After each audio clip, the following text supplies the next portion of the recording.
नमस्कार दोस्तों, आज की इस वीडियो में हम पढ़ने वाले हैं कक्षा 10 विज्ञान का चैप्टर 2 अम्ल, क्षारक एवं लवण। तो आइए चलिए इस वीडियो को स्टार्ट करते हैं। सबसे पहले अम्ल के बारे में जानते हैं। अम्ल स्वाद में खट्टे होते हैं, ये आप सभी जानते हैं।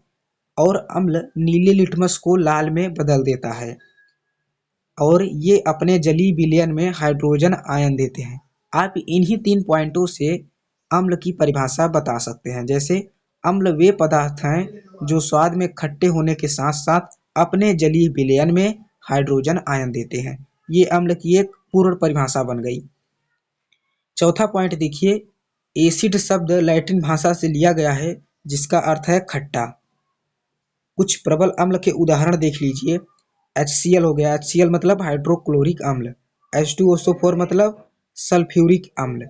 HNO3 मतलब नाइट्रिक अम्ल। दुर्बल अम्ल की परिभाषा देख लीजिए। CH3COOH मतलब एसिटिक अम्ल, लैक्टिक अम्ल, ऑक्जेलिक अम्ल। ये सब कैसे अम्ल हैं? दुर्बल अम्ल हैं। सांद्र अम्ल की परिभाषा देखिए, जिसमें अम्ल अधिक मात्रा में होता है जबकि जल अल्प मात्रा में, मतलब उसमें जो अम्ल की सांद्रता होती है अधिक होती है और जल कम मात्रा में उपस्थित होता है, उसे हम सांद्र अम्ल कहते हैं। तनु अम्ल में जस्ट इसका अपोजिट होता है। इसमें अल्प मात्रा में अम्ल पाया जाता है और अधिक मात्रा में जल पाया जाता है। अब आइए क्षारक यानी बेस की परिभाषा पढ़ते हैं। क्षारक क्या है? स्वाद में कड़वे होते हैं। ये लाल लिटमस को नीले में बदल देते हैं, यानी जो क्षारक होते हैं ये लाल लिटमस को नीले में बदल देते हैं। और ये अपने जलीय विलयन में OH आयन देते हैं, मतलब ये अपने जलीय विलयन में हाइड्रोक्सिल आयन देते हैं। कुछ प्रबल क्षारक के उदाहरण हैं जैसे NaOH, KOH, CaOH का होल ट्वाइस। तो दुर्बल क्षारक के भी उदाहरण दिए गए हैं, NH4OH। आइए क्षार की परिभाषा देखते हैं।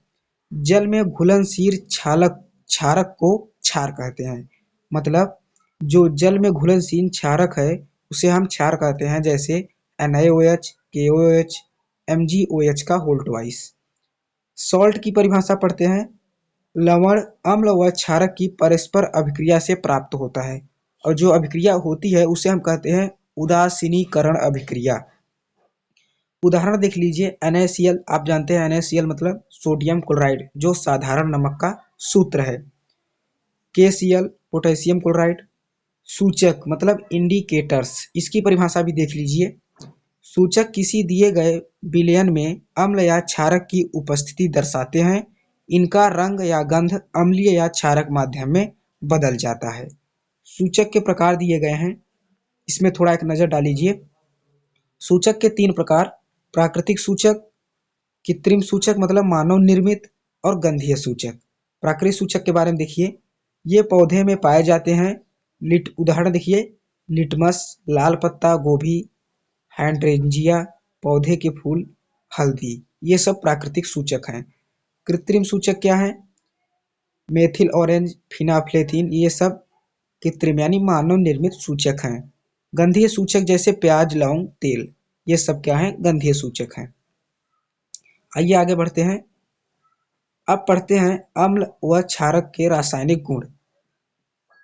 पॉइंट में मैंने लिखा गया है इसमें, धातु की अभिक्रिया अम्ल के साथ क्षारक के साथ। जब अम्ल धातु से अभिक्रिया करता है तो हाइड्रोजन गैस छोड़ता है और एक लवण बनाता है। इसी प्रकार क्षारक भी होता है, क्षारक धातु से अभिक्रिया करके लवण बनाता है और हाइड्रोजन गैस छोड़ता है। उदाहरण देख लीजिए, जैसे हाइड्रोक्लोरिक अम्ल का जिंक के साथ अभिक्रिया कराया गया तो उसमें बना जिंक क्लोराइड और हाइड्रोजन गैस। इसी प्रकार क्षारक के साथ देखिए, जब 2NaOH मतलब जो सोडियम हाइड्रोक्साइड है उसका जिंक के साथ अभिक्रिया कराया गया तो उसमें बना सोडियम जिंकेट और हाइड्रोजन आयन। आइए अब आगे बढ़ते हैं। इसी प्रकार अब हम अम्ल और क्षार की धातु कार्बोनेट और धातु बाइकार्बोनेट की अभिक्रिया देखेंगे। आप स्क्रीनशॉट लेते जाइएगा। अम्ल के साथ अभिक्रिया अगर हम धातु कार्बोनेट का कराते हैं तो लवण बनता है और CO2 गैस रिलीज होता है और जल बनता है। क्षार के साथ कोई अभिक्रिया नहीं होती तो हम इसमें अम्ल के साथ ही अभिक्रिया देखेंगे। देखिए, हाइड्रोक्लोरिक अम्ल का Na2CO3 यानी सोडियम कार्बोनेट के साथ अभिक्रिया जब कराया गया तो उसमें बना NaCl यानी साधारण नमक, CO2 गैस और H2O यानी जल बना। इसी प्रकार जब अम्ल की धातु बाइकार्बोनेट यानी हाइड्रोजन बाइकार्बोनेट के साथ अभिक्रिया कराया गया हाइड्रोक्लोरिक अम्ल का तो उसमें बनता है NaCl, CO2 और H2O। चूने के पानी के साथ टेस्ट देखिए इसका। उत्पादित कार्बन डाइऑक्साइड को चूने के पानी से प्रवाहित करने पर पानी दूधिया हो जाता है। यानी जब हम धातु बाइकार्बोनेट से अभिक्रिया कराते हैं अम्ल का तो उसमें CO2 गैस रिलीज होती है। जब हम CO2 गैस का बुझे हुए चूने का जो सूत्र होता है आप जानते हैं COH का होल ट्वाइस, तो उसके साथ जब हम CO2 का अभिक्रिया कराते हैं तो उसमें बनता है CaCO3 जो एक प्रकार का स्वेद सफेद या अवक्षेप होता है जो ऊपर की ओर आ जाता है और जल बन जाता है। और जब आप इसकी दीवार पर पुताई करते हैं दीवार पर तो वो सफेद हो जाता है। अधिक मात्रा में जब हम CO2 प्रवाहित करते हैं तो क्या होता है CaCO3 plus H2O plus CO2, तब ये क्या होता है चूना बन जाता है। जो खाने वाला चूना नहीं होता CaHCO3 का होल ट्वाइस जल में घुलनशील, ये अब खाने वाला चूना बन गया। आइए अम्ल एवं क्षारक की परस्पर अभिक्रिया के बारे में पढ़ते हैं। मैंने पहले बताया था कि जब अम्ल एवं क्षारक की परस्पर अभिक्रिया कराई जाती है तो वो एक उदासीनीकरण अभिक्रिया कहलाती है। इसी को हम तथ्य के रूप में पढ़ेंगे। जब अम्ल द्वारा क्षारक का प्रेक्षित प्रभाव तथा क्षारक द्वारा अम्ल का प्रभाव समाप्त हो जाता है और परिणाम स्वरूप लवण और जल प्राप्त होते हैं तो उदासीनीकरण अभिक्रिया होती है। उदाहरण देख लीजिए NaOH प्लस HCl। NaOH का है एक क्षारक है और HCl एक अम्ल है। जैसे ही अभिक्रिया कराई जाती है साधारण नमक और जल बनता है। अम्लों के साथ धात्विक ऑक्साइडों की अभिक्रिया अब पढ़ेंगे हम। धात्विक ऑक्साइड मतलब धातु होगा और उसमें ऑक्सीजन जुड़ा होगा। तो धात्विक ऑक्साइड की जब हम अम्ल से अभिक्रिया कराते हैं तो लवण बनता है और जल बनता है। देखिए जैसे हम कॉपर ऑक्साइड की अभिक्रिया हाइड्रोजन क्लोराइड के साथ कराते हैं तो उसमें बनता है कॉपर क्लोराइड और जल। इसमें देखिए क्या लिखा गया है कि कॉपर क्लोराइड के बनने से विलयन का रंग नीला हो जाता है। आइए आगे बढ़ते हैं। धात्विक ऑक्साइड की जो प्रकृति होती है वो क्षारीय होती है क्योंकि अम्ल के साथ अभिक्रिया करके लवण और जल बनाते हैं। उदाहरण के लिए कॉपर ऑक्साइड और मैग्नीशियम ऑक्साइड। आइए आगे बढ़ते हैं। अब हम अधात्विक ऑक्साइडों की क्षारों के साथ अभिक्रिया पढ़ते हैं। अधात्विक ऑक्साइड जब क्षार से अभिक्रिया करते हैं तो सेम चीज बनाते हैं लवण और जल। जैसे हम CaOH का होल ट्वाइस के साथ अभिक्रिया कराएंगे CO2 का तो क्या बनेगा, यहाँ CO2 एक अधात्विक ऑक्साइड है और CaOH का होल ट्वाइस जो है वो क्षार है। जैसे हमने अभिक्रिया कराया उसमें बना CaCO3 प्लस H2O। देखिए यहाँ लिखा गया है कि अधात्विक ऑक्साइड प्रकृति में अम्लीय होते हैं तथा विद्युत धारा प्रवाहित करते हैं। आइए जलीय विलयन में अम्ल और क्षारक के बारे में पढ़ते हैं। पहला पॉइंट देखिए, जल की उपस्थिति में अम्ल हाइड्रोजन आयन उत्पन्न करते हैं। हाइड्रोजन या हाइड्रोनियम आयन जैसे जैसे ही हमने अम्ल को जल में डाला उसने क्या किया कि हाइड्रोजन आयन और हाइड्रोनियम आयन में विभक्त हो गया। इसी प्रकार जल की उपस्थिति में जो क्षारक होते हैं वो हाइड्रोक्सिल यानी OH माइनस आयन देते हैं। जैसे NaOH जब हम जल में घोलते हैं तो उसमें Na प्लस और OH माइनस यानी हाइड्रोक्सिल आयन देते हैं। कुछ पॉइंट्स हैं देख लीजिए। सभी क्षारक जल में घुलनशील नहीं होते। जल में घुलनशील क्षारक को क्षार कहते हैं। सभी क्षार क्षारक होते हैं परंतु सभी क्षारक क्षार नहीं होते। आप इसे ध्यान दीजिए, फिर से देख लीजिए। जल में घुलनशील क्षारक को क्षार कहते हैं। सभी क्षार क्षारक नहीं होते। सभी क्षार क्षारक होते हैं परंतु सभी क्षारक क्षार नहीं होते। चौथा पॉइंट क्या दिया गया है, जल के साथ अम्ल। यहाँ देखिए 2 बीकर दिए गए हैं। अम्ल में जल को नहीं डालना चाहिए। यानी जैसे हम किसी बर्तन में अम्ल लिए हैं तो उसमें हमें जल को नहीं डालना चाहिए, यदि डालना भी चाहिए तो बहुत धीरे धीरे। इसी प्रकार जब हम जल में अम्ल को डालते हैं तो आप आसानी से डाल सकते हैं, आपको कोई दिक्कत नहीं होने वाली है, क्योंकि एक ऊष्माक्षेपी अभिक्रिया बन जाती है। जब आप आगे आएंगे पढ़ेंगे कक्षा 11 और 12 में, वही एक चलचित्र के माध्यम से, एक मैप के माध्यम से समझाया गया है कि जब अम्ल की अभिक्रिया हम धातु के साथ कराते हैं तो अम्ल धातु की अभिक्रिया होती है तो लवण और हाइड्रोजन गैस रिलीज होती है। इसी प्रकार जब धात्विक ऑक्साइड के साथ हम अभिक्रिया कराते हैं अम्ल का तो लवण और जल बनता है। आइए अम्ल और क्षारकों की समानताएं देखते हैं। अम्ल H प्लस आयन उत्पन्न करते हैं और क्षारक OH माइनस आयन उत्पन्न करते हैं। जब कोई अम्ल या क्षारक जल में मिलाया जाता है तो ये तनुकृत हो जाते हैं, मतलब पतले हो जाते हैं। जल में मिलाने पर आयन की सांद्रता हाइड्रोनियम आयन या फिर हाइड्रोक्सिल आयन में प्रति इकाई आयतन की कमी हो जाती है। अम्ल और क्षारक की अब हम प्रबलता देखते हैं। किसी क्षार या अम्ल की प्रबलता उसके द्वारा उत्पन्न हाइड्रोजन आयन या हाइड्रोक्सिल आयन की संख्या पर निर्भर करती है। किसी अम्ल या क्षारक की प्रबलता एक सार्वभौमिक सूचक मतलब यूनिवर्सल इंडिकेटर्स के द्वारा ज्ञात कर सकते हैं। अब आइए हम पढ़ते हैं पीएच स्केल। पीएच स्केल मतलब होता है पावर ऑफ हाइड्रोजन, सांद्रता यानी। देखिए इसको पढ़िए तब समझ में आएगा। किसी विलयन में उपस्थित H प्लस आयन यानी हाइड्रोजन आयन की सांद्रता ज्ञात करने के लिए एक स्केल विकसित किया गया जिसे कहते हैं पीएच स्केल। और यदि आपको कहा जाए कि इसकी खोज किसने की थी तो सोरेनसन नामक वैज्ञानिक ने पीएच स्केल की खोज की थी।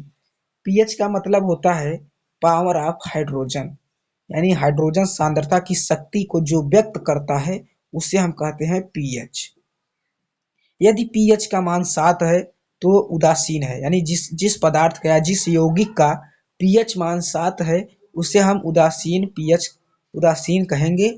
और यदि 7 से छोटा है यानी 7 से उसका पीएच मान कम है तो अम्लीय हो जाएगा, और यदि 7 से अधिक है उसका पीएच मान तो वो क्षारीय हो जाएगा। आइए आगे बढ़ते हैं।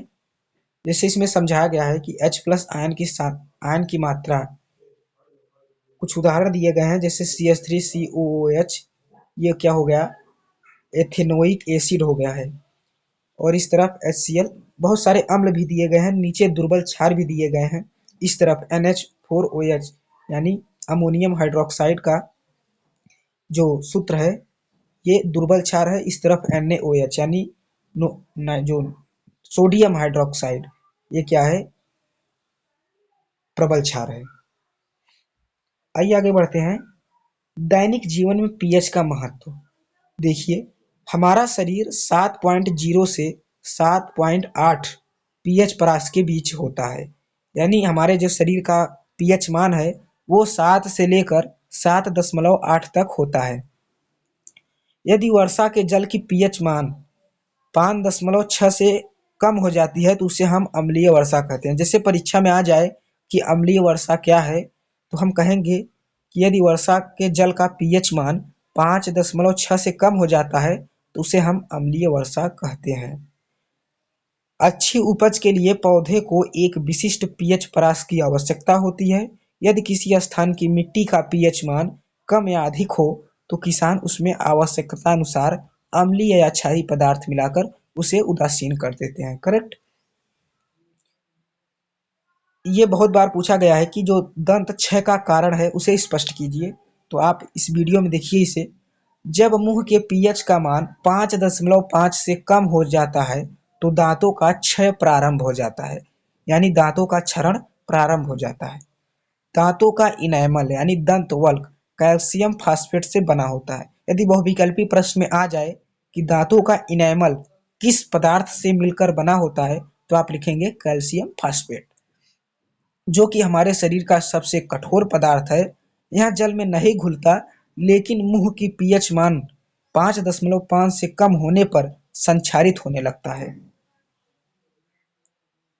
देखिए इसमें कहा गया है कि लवणों का पीएच मान, उदासीन जो लवण होंगे उसका पीएच मान 7 होगा और जो अम्लीय लवण होंगे उसका पीएच मान 7 से कम होगा और जो क्षारकीय लवण होगा उसका पीएच मान 7 से अधिक होगा।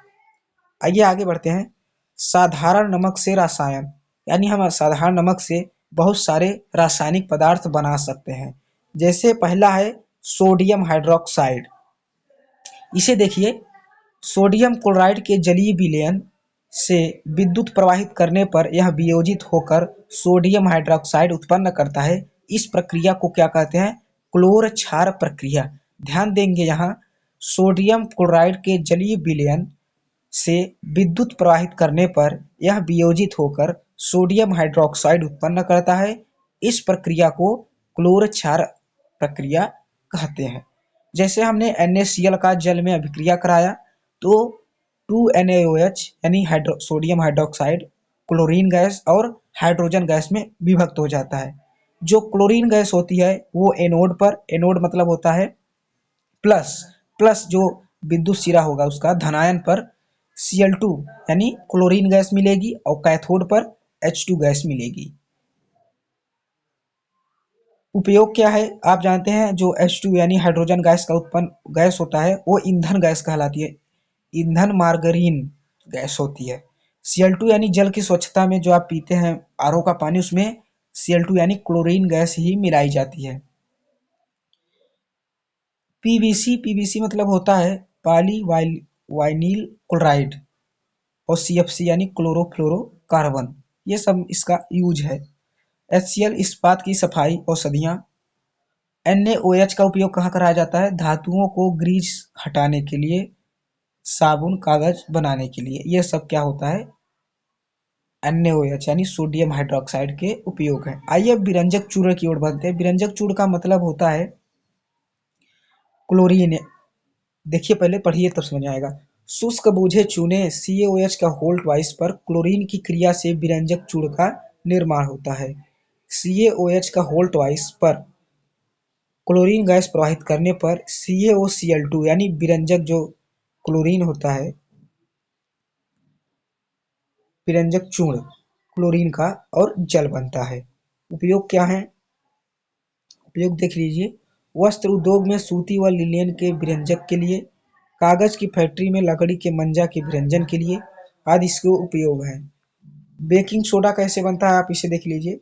बेकिंग सोडा को हम साधारण नमक के साथ H2O और CO2 और NH3 का अभिक्रिया कराने पर हमें NH4Cl प्लस बेकिंग सोडा यानी NaHCO3 सोडियम बाई कार्बोनेट, इसके उपयोग है, पढ़ लीजिए। यह एक एंटासिड का एक संघटक है।